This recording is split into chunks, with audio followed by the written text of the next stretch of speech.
ये कहानी मेरे पड़ोस की भाभी की है।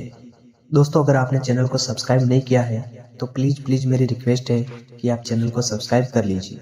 मेरा नाम विजय है और मैं मुंबई के पास वसई शहर में रहता हूँ। मेरी उम्र सिर्फ 26 साल है और मैं यहाँ अपने काम के लिए अकेला हूँ। मैं वसई में रहता हूँ। मेरा परिवार बहुत दूर रहता है। वसई एक अच्छा शहर है, वहाँ अच्छे लोग हैं और यहाँ के लोग खूब एंजॉय करते हैं।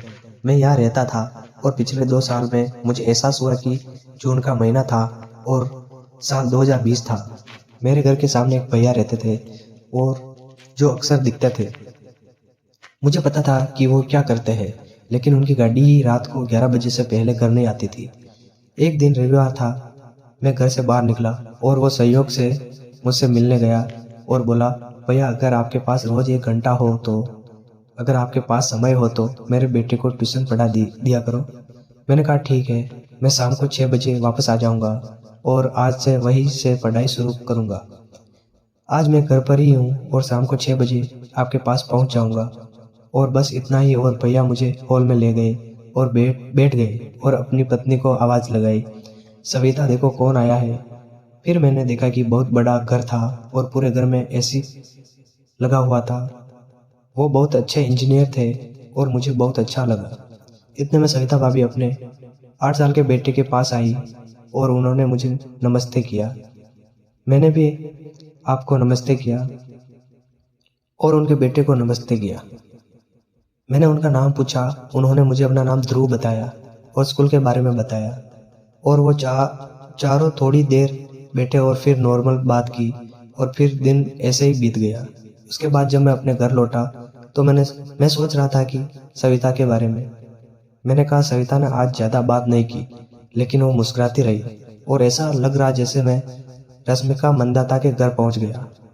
मैंने अपनी बॉडी को अच्छे से मेंटेन किया और अगले दिन मैं सुबह जल्दी अपने ऑफिस चला गया और शाम को 5 बजे वापस आया और ध्रुव के घर की घंटी बजाई और सविता ने दरवाजा खोला।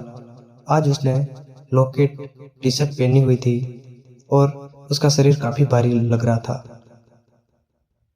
लगभग मेरी ही हाइट का। मालकिन बहुत खूबसूरत लग रही थी और उसने मुझे कहा, बहुत सुंदर लग रहे हो। और सविता ने पानी दिया और चाय के लिए पूछा। मैंने कहा मैं चाय नहीं पीता।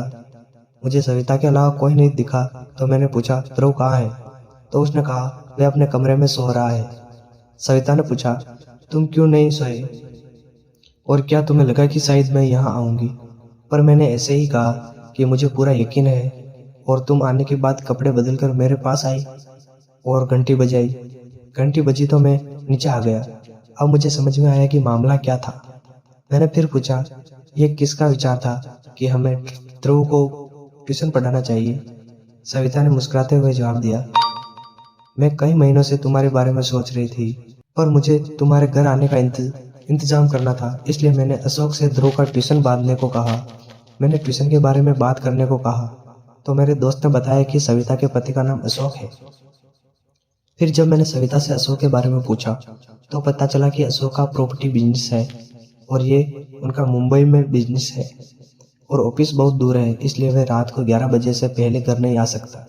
तो सविता भाभी ने कहा कि मैं रोज नोटिस दे रही हूँ कि तुम सुबह 11 बजे पहले सो जाया करो और सुबह समय पर उठकर ऑफिस चले जाया करो, इसलिए लेट आते हैं। मैं तुम्हें रोज आते हुए देखती हूँ और मुझे अच्छा लगता है। ये कहते हुए ध्रुव उठ गया और थोड़ी देर ध्रुव को पढ़ाने लगा। फिर जब मैं जाने लगा तो सविता बोली, कल आधे घंटे पहले आ जाना। ध्रुव इस समय सो जाता है और मैंने एक प्यारी सी मुस्कान देकर अलविदा कहा। अब मुझे सविता भाभी की बात समझ में आ गई कि मेरी किस्मत चमक गई और मुझे इतनी जल्दी इतना कुछ मिलने वाला है जिसकी मैंने 4 दिन पहले कल्पना भी नहीं की थी। अगले दिन मैं सविता के घर उसके बताए समय पर पहुंचा और सविता ने सूट पहना हुआ था और लोअर टी शर्ट भी नहीं पहनी थी। आज मैडम हॉल में सोफे पर मेरी तरह ही नीले रंग का स्क्रीन टॉप और लाल रंग की शॉर्ट्स पहने हुए थी। जैसे ही मैं बैठने के लिए गया तो सविता ने अपने कमरे की ओर इशारा करके आवाज लगाई, आओ, और मेरे आगे कमरे में चलने लगी। कमरा अंधेरा लग रहा था लेकिन बहुत अच्छी खुशबू आ रही थी। जैसे ही मैं सविता के पीछे कमरे में गया, सविता ने गुलाबी कमरे की लाइट जला दी, जिसमें मैं हैरान रह गया। मैंने बिस्तर पकड़ लिया और एसी की वजह से बहुत ठंड थी। मैंने कहा, सब कुछ जल्दी नहीं हो रहा है? सविता बोली, मैं इंतजार कर रही थी इस दिन को, बहुत दिनों बाद याद किया। मैं अब और इंतजार नहीं कर सकती। उसने मुझे गले लगाया और मुझे बिस्तर पर धकेल दिया। जैसे जैसे समय बीतता गया, सविता मुझ पर बहुत वाइड होती जा रही थी। अब उसने मुझे फ्रेंच किया और उसके ऊपर से सविता ने मुझे अपना सब कुछ दे दिया। थोड़ी देर आराम करने के बाद सविता अपने बेटे को उठा कर ले आई। मैं आया और उसे 1 घंटे की ट्यूशन दी, जिसके बाद ध्रुव अपने मोबाइल पर गेम खेलने लगा। जब मैं अपने घर जाने लगा तो सविता ने मुझे रोक लिया और कहा कि वह शरबत बना रही है। मैंने शरबत लिया और फिर से हम उस बेडरूम में ले गए और उसने शरबत पिलाया। फिर यह सब फिर से किया और फिर मैं अपने घर चला गया। दोस्तों, अगर आपको हमारी कहानी पसंद आए तो लाइक करें और कमेंट बॉक्स में कमेंट करें। धन्यवाद।